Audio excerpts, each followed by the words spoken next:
All right, I think this is Patrick CC, right? The unfunny TikTok comedian that sold out a world tour. See, like this nigga's, I don't even remember him from TikTok. I remember this nigga from Wildin' Out. He was the white nigga, the corny white nigga. He had some jokes here and there, but for the most part, he wasn't that funny to me. But let's see what happened. This is 28-year-old comedian Matt Rife, who has seemingly exploded into fame overnight because of TikTok. He just sold out a world tour 10 days after announcing it. From now until the end of next year, every single one of his live performances is sold out. This level of dominance has not been seen in over a decade. Damn, However, hold on. Matthew Stephen Rife does not belong in his comedy. old videos. Most iconic comedians are ugly. Okay, that was harsh. But in all seriousness, they typically represent the common man. This relatability creates camaraderie between the comic and their audience, laughing together on shared experiences and understanding. Although Matt is from a very small country town in Ohio, he doesn't represent the common man. He has perfect hair, a chiseled jawline, and follows no specific diet, yet has the body of a male supermodel. Now, the only real goal of being a comedian is to make people laugh. Whether you are a ventriloquist or dishing one-liners, if the audience laughs, you're doing your job. But one thing you'll notice is that a certain demographic likes Matt's comedy more than most. Women. Yeah, From the words of legendary comedian... The first like 3-4 rows is just straight women. I'm looking. It's just... I'm like, hold on. Or McDonald, women are attracted to funny men, it is often said. This is not true. It only appears this way because women laugh at everything a very handsome man says, so this gives the very handsome men the idea that they are funny. When Matt got his teeth fixed, everything changed. He started noticing that more and more girls were showing up to his performances, swooning over him, sending him risky DMs after the show. We would go to these colleges and I would like walk out on stage, and for like the first 20 seconds, it's nothing but like girls like, oh my god, will you marry me? Like just like cheering and stuff like that. Like only girls. He admits that when the crowd has less women, he needs to be funnier to earn the audience's respect. I don't know if you heard this before, but they said that when you stepped on stage, you know, people judge you in the first few seconds. Yeah, what they said? They said they didn't think they were gonna like you. Dude, I get that all so the time, right? often. Because you're so this nigga got the you veneers of like death. Fake ass teeth. That nigga got dentures. Men in particular have a hard time enjoying Matt's comedy. You can see a perfect example in this clip of Matt doing crowd work, which is essentially when the comedian interacts directly with the crowd and tries to come up with jokes on the spot. It is the hardest and most unpredictable comic style, but Matt has it mastered. Rife is going back and forth with a young girl in the front row, but notice the guy sitting next to her. He isn't having as much of a good time as her. Oh yeah, he worked at the college as well, and he went on to become a pilot in the Air Force? Well, that's kind of cool. He's like in the process, he's still gotta graduate. He's not even a pilot? So you haven't fucked a pilot. You could see this guy doesn't find Matt as funny as the girl does. His eyes are fixated on the girl, his back is slouched, and his body is very closed. The girl identified this man as her friend. The poor guy probably realized that he is stuck in the friend zone, and he is jealous that Matt would be able to steal his dream girl at the drop of a hat. So does that make Matt unfunny, or That's that nigga villain story, bruh. That nigga is now making them gym TikToks that's in black and white with some kind of anime voiceover or some bullshit. No. It was not supposed to end like this. No. Like, oh my god, bro. That shit is ass. Niggas getting his bitch stole. No. insecure guys just jealous? Matt Rife is not funny and is a comedian for NPCs. Anyone think this Matt Rife guy is terribly unfunny aside from some slightly I ain't no above ugly ass average nigga, crowd but work? look, I've tried to like him, but I just can't come around to it. I like my comics entirely disheveled. unfunny. This He very just, well could be the opinions I'd of rather envious watch somebody men. else. But it really does seem like his comedy is specifically designed for women. And I just feel like younger girls are into too many dumb things, like things that don't even actually exist, like horoscopes. It doesn't matter who you are, Jesus could come back. Just, woo! What's up, girl? I'm Jesus Christ. And girls would still be like, yeah, we know. Your birthday's December 25th, you're a Capricorn, my ex is a Capricorn, won't make that mistake again. Girls also love his sassy mannerisms. Babe, come on. Honestly, like, you see what I mean? Like that joke, it just didn't hit. Like I was trying to, I can't do that. I can't. I'm sorry. We're gonna give him another try. Let's see. Part 2. 0 for 1. Serious? Him? You're worried about him? Friends, this wouldn't be as awkward. I want you guys to know that right now. Y'all making it weird, okay? I'm just trying to get to know a lovely couple.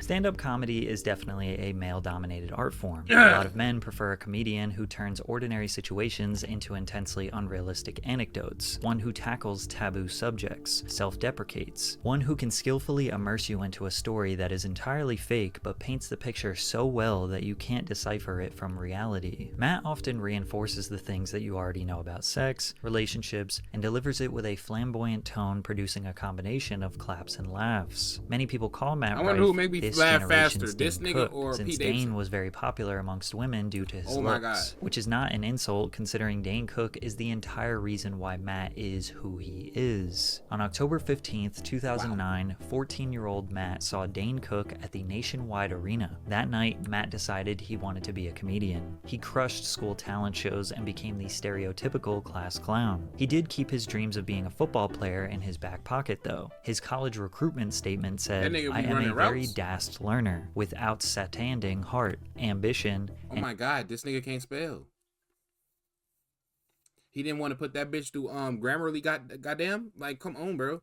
What the fuck? instinct. I progress very fast as well. I personally feel I am college football material, and I cannot see myself doing anything else in my Bro, future. oh my God goodness, has a plan academics for was not me, his and thing. I believe that play is to play football for college and then possibly play on Sundays. That Ohio education is very apparent in his letter, and he did not get a scholarship, so Nigga he said decided to use education. Twitter to reach out You to mean every lack single thereof. What the comedian fuck? stopping through Columbus, Ohio, hoping to get just 2 minutes of stage time. D.L. Hewley was the first comedian to ever give him a guest spot at the Columbus Yeah, Funny Joe Rogan Bone. on the left. Matt had just turned 16 and was 4 months into doing Lock open in. mics. One other Bro, person that gave chill. him a chance early on was Chill. Eric That Griffin, can be who your became first a message. mentor for Matt. Chill. He took him around LA, showed him all the comedy clubs, and got him into circles with pretty big comedians early on. You see, at the time, Matt's gimmick was that he was this Justin Bieber looking boy who was performing for mostly black crowds. He doesn't say this was intentional though. Potential. I've been asked that a bunch of times. Like, how did you find yourself in that kind of like How it market and going? audience? I think You it's know, just because like Nigga, black comedians are more. They're more apt to. can I at least sharing answer the damn question? But I'm doing all right. We gonna have to halt on to whether or not a nigga gonna lock in though. It'll happen soon. Weather getting cold, this, that, and the third. But like, damn. All right. spotlight or whatever. Like they're totally okay helping you out. I feel like a lot of white comics can be stingy. Like, Eric Griffin described Matt's act early on as so black. So black. Your act was so. It was like the blackest act, and then I knew it wasn't gonna go well. not it. You set me up. It's hard to know exactly what Eric meant by this, but Matt has been criticized for wanting to be black for his entire career. This Okay, Facebook caption they be reads, cooking this nigga on Wild 'N Out when he used to be on there like hella. They used to be cooking his ass like crazy about that shit. Oh my God, that shit was hilarious. just your What average the black fuck is this photo? Oh hell no! They got the Instagram. They went back and, you know what I mean? Like, oh hell no! Sleeveless with the hoodie. Ew. teenager trying to look marketable. You feel Matt me? Rife is funny, Why do bro. you hang out with so many black You lost people me. then, huh? What do you want to be black? Fucking a little bit. A little bit. Obviously, these are just jokes, but there has been real discourse around his alleged blaccent. Mickey Kendall, an author and diversity consultant, says that blaccent is a term describing the fake accent racist and cultural appropriators use when they mimic black people. Nesenia Burton says that non-black celebrities are celebrated in entertainment for The only person who has a appropriating black accent that's African-American crazy as culture, fuck is, especially our vernacular, while what's her name from, African-Americans are either demonized Shang-Chi? or overlooked when speaking girl. in black vernacular. Some people say that this Her is shit just was how people crazy from work. Ohio talk, and at first, Matt openly admitted to Nah, doing it. they're not canceling him. He's just pretty much talking about how this man is able to sell out a world tour by the fact that he's not really funny for most for the men demographic. He's more so funny to women. Most of his shows have women, whereas comedy shows are densely populated with men. So that's pretty much what he's pretty much covering right now.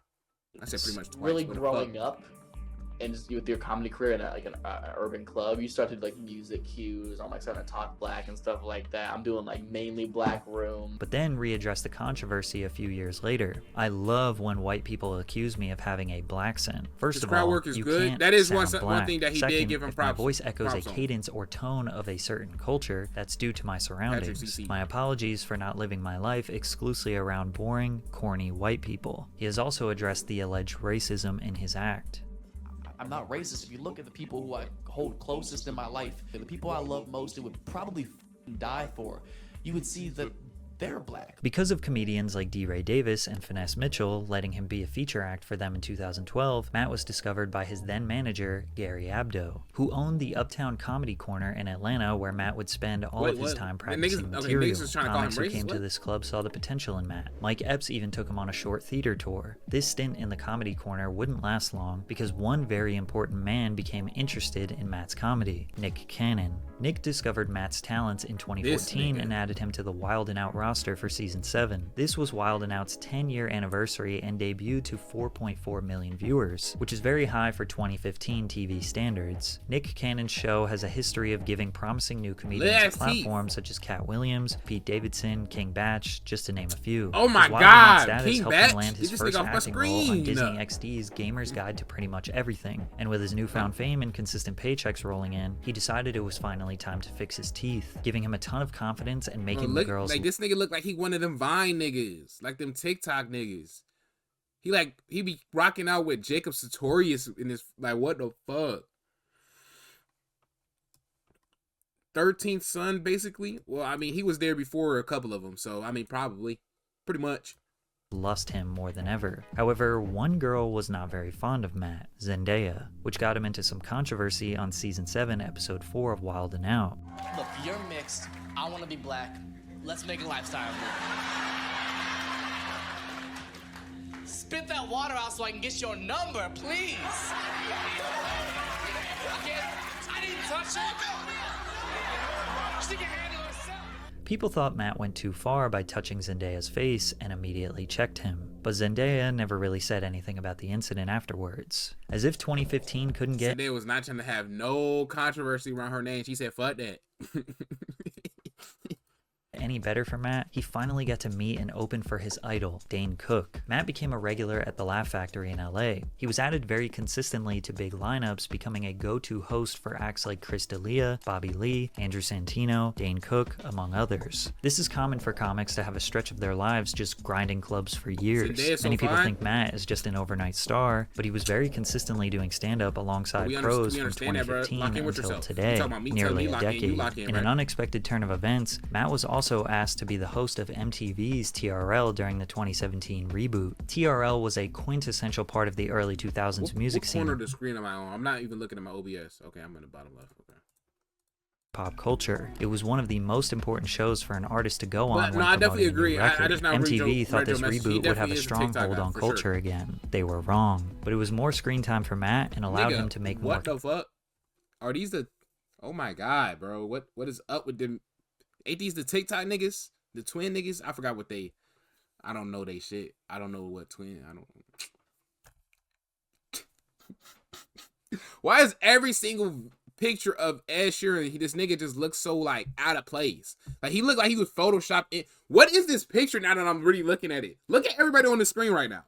We got some Vine niggas, Ed Sheeran, Katy Perry lookalike, DC Young Fly, her, this big yellow. Oh my god, I was about to start cooking them. Let me just say DJ Khaled. I was about to go in. Stop. And then this nigga. Who the fuck is this? And then the nigga they talking about Matt. What the fuck is this conglomerate of people? Oh my god. What the fuck? Hold on culture again. They were wrong. It was more screen time for Matt and allowed him to make more connections in the industry. It seemed like Matt had everything going right for him. Opportunities kept falling into his lap, but there was still no explosive growth. It's likely because he was on TV at a time when TV was less relevant than ever. But his idol Dane Cook believed he would be a star. This nigga said XL Phantom leaked. How you gonna call DJ Khaled Phantom, bro? He was Phantom before Phantom was Phantom, bro. Come on now. 2019, Dane had Matt as his feature act on his massive Tell It Like It Is tour. But opening... you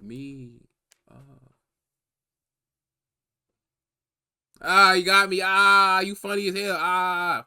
Your dumb ass up. Mouth breathing ass up. Sweaty as fuck. You stink like shit. I'm gonna throw your bitch ass in a nearby trash can. Stop playing with me. Don't get hit by a bus. That's driven by me. Bitch ass boy. Back to the video. Opening for Dane Cook in 2019 is like a new rapper opening for Nelly or Ludacris. Sure, there's a large crowd, but most of the audience How about you? Matter of fact, no. How about you go eat dick? I don't know how to play this bitch. This shit is for show. It's for show. It's for show. It works. Yes. I don't know how to play that bitch. It's for show. Fuck out of here. To reminisce on something that once was and not discover new talent. Plus, his gimmick was drying up. People used to laugh at his set almost in support of a kid trying to chase his dream. He was funny for a kid. He was now in his early 20s and he needed to be actually funny, especially looking like a supermodel. Dane, being the social media pioneer of comedy, tried to convince Matt that the only way to get to the next level is to use social media. For some reason, Matt was apprehensive, but after the pandemic, he had nothing else to do. So he finally launched his TikTok account. Damn, most comedians 17 in million? the past 3 years have heavily leveraged TikTok to help sell tickets. If they have a podcast, they will post clips of the podcast. Otherwise, they mostly post clips of them doing crowd work or experimental jokes that aren't going into their main act. Crowd work is extremely difficult, but Matt makes fun of girls left and right at his shows with ease. Do the one-handed belt. Take my belt off? Huh? Kind of freaky ass. If I do, will you hang yourself with it? I've never been more sure somebody's from Miami in my He would often ask the crowd what their did relationship cook her status shit, was, not gonna or lie. ask women what are some red flags, aka warning signs they see in a guy. Hold on, you said girl best friend? Have you met her? Yes. And you don't like this bitch? What's that? We're not together anymore, so yeah. You guys broke up because of her? There were a lot of reasons. Okay, well then maybe don't put all the weight on her shoulders. These segments can feel more like indulging in juicy drama of strangers' lives rather than comedy. He got some but Matt's comedic quick and relief to witty him, but he not responses funny, make it though. worth That's the it. thing. Unfortunately, Matt's TikTok clips went relatively unnoticed for years. He wasn't that consistent, and TikTok was still in the era of short 15-second dopamine boost clips to keep people scrolling. Within that time, he even became a part of the TFIL YouTube channel. He released his very first comedy special on YouTube titled OnlyFans in late 2021. That's what I did for my first special, OnlyFans. I labeled it OnlyFans because I knew so many people were Googling if I had an OnlyFans, I so was it drove Googling. all the traffic. That to nigga, the that special. nigga The is smart marketing tactic gained him 1 million views in less than a year. As TikTok expanded their upload time limit to 3 minutes, then to 10 minutes, a lot of comedians felt confident uploading a longer segment that had all of the necessary context to tell their jokes. Plus, TikTok users proved that they don't just mindlessly scroll and actually tend to pay attention to longer content. Matt Okay. uploaded a 2.5-minute TikTok on Damn! July 30th, 2022 40 that million! went extremely viral. How recently did you guys break up? May, Yeah, gotcha. he didn't do anything. He didn't do anything? He didn't do anything wrong or in life? In life, In life? Did he not have a job the entire time you guys were together? he didn't. He did? He worked in the ER also? How the fuck He is worked that with not- a hero? This video has nearly 40 million views. Working From at the there, his ER back is not doing catalog anything and with your future life. No, videos got dude. flooded with thousands of comments from women. So cute, and from Ohio. He's cute. This dude fine as Wrong hell. bitch. Are we serious now, Griffey? Nigga, is this actually him? There is no way this is actually him. Comments from women. Yo. Can some... I damn near want to verify this. What the fuck? Nigga talking about this dude fine as hell. Fuck up and make some videos. The hell? So cute, and from Ohio. He's cute. This dude fine as hell, funny and attractive. Unfortunately think for these Pat women, know exactly Matt does what not fucking love them doing back that, though. because Matt has a type. He went into extensive detail on the type of women he likes on the Stiff Socks podcast. He said that they needed fake D-cup breasts, can't have a BBL, and this. Oh, but sometimes you get a girl with a big clit and you're like, God, damn, I'm nothing. You just see, Oh, dude, yeah. I've seen it. I've seen it. I've seen it when I've been in the bedroom with a girl with a massive clit. I'm like, yo, that's Hold on, pretty too many close. things Yeah, happening so at we're not once. supposed to Whoa, give whoa, a whoa, thumb whoa, slow down, wrestle. slow, stop. Stiff Socks is the name of the podcast? Oh my god. What the fuck, bro? What the hell? Women on TikTok could not believe that Matt could be so crass. They were surprised to hear their sweet and humble king talk like a dirty pig. The backlash caused the Stiff Socks pod to delete the episode from their channel, but Matt has always been vocal about his type. Matt has a thing where he likes old chicks. Why do you like old chicks? The last four You know about you them Stiff dated Socks are thing. always Pause. That way damn older near than you. came off And gay. what do I always Chill, say? bro, It's chill. not gonna work. But you don't listen. But no, It's I different don't. this time. It's Calm the different fuck this down. time. I How you gonna like project the that on me? maturity. I don't You like know going out about to the those. clubs every night. I don't want somebody who wants to be at the clubs every night. Matt likes older women, and a perfect example of this would be when one woman liked his set so much she tattooed her lip in honor of him. A horny middle-aged That's some mom dick made him riding shit. cookies and a shirt that read, "I came to Iowa and all I got was this t-shirt and a BJ." It's like the perfect consistency, too. Oh my God. Thank you so much. What's your name? Christina, you are so hot. Thank you so much. Oh my God. How old are you? Say it. Say it. Because of Matt repeating, "Say it," this grandmother went and tattooed the inside of her lip with the words, "Say it." And Dick she now rider. almost has 1 million followers on TikTok. What? This She didn't do anything. Oh. Got 700K and she did it. She brought nigga cookies and got almost 1 million followers, bro. You gotta be nice to get followers? No, my plan. I rebranded the whole channel. I am now we're gonna make our shit like a bootleg Mr. Beast, Mr. Black. Fuck it. I'm gonna start giving niggas Starburst and rubber bands and shit. Like, bro, I don't got $1 million. I can't do that. Let me get there first. What the fuck? Bro, that is ass. Well, okay, hold on. Now I sound kind of like a hater and some negative shit. Being nice is not ass. The fact that she got 1 million followers just by making cookies is ass. Like, damn. I gotta become a damn chef? What the interaction was the most viewed TikTok on Matt's page at over fuck? What this nigga say? Let me be in your first Mr. Black video. No. Actually, I gotta switch from Mr. Black. That sound too gay. That sound got a sexual connotation. I gotta be like Mr. I don't know. It's a work in progress though.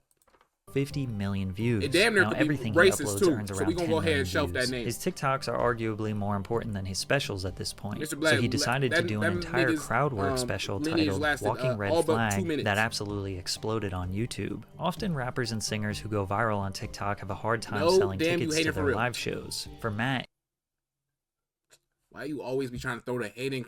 I understand I'm a hater, but like, damn, everything I do ain't gotta be hate. I could disagree with a nigga.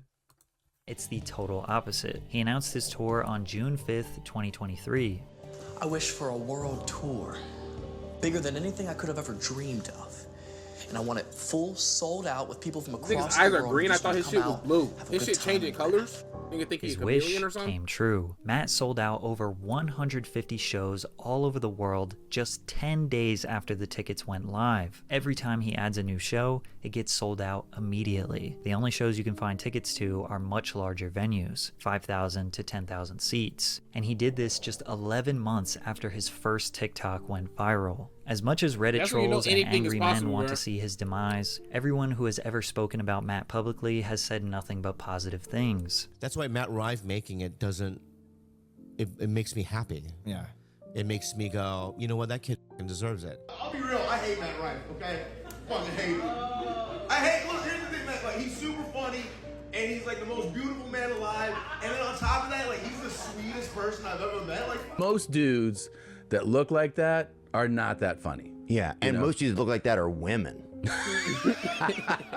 I love Matt. It's awesome. It's awesome to see anybody doing well. Rife is our boy, kind of. Right, yeah, we're big Matt Rife fans. He's dude. a friend of the show. I think he gets an unfair amount of hate. At the end of the day, if Matt Rife makes you laugh, then he's a good comedian. But calling him the Dane Cook of this generation is definitely accurate. But you'll have to watch my video on the most hated comedian of all time to see why. He fired, bro. He just plugged his shit. We already seen it, my nigga. Too late. Goodbye.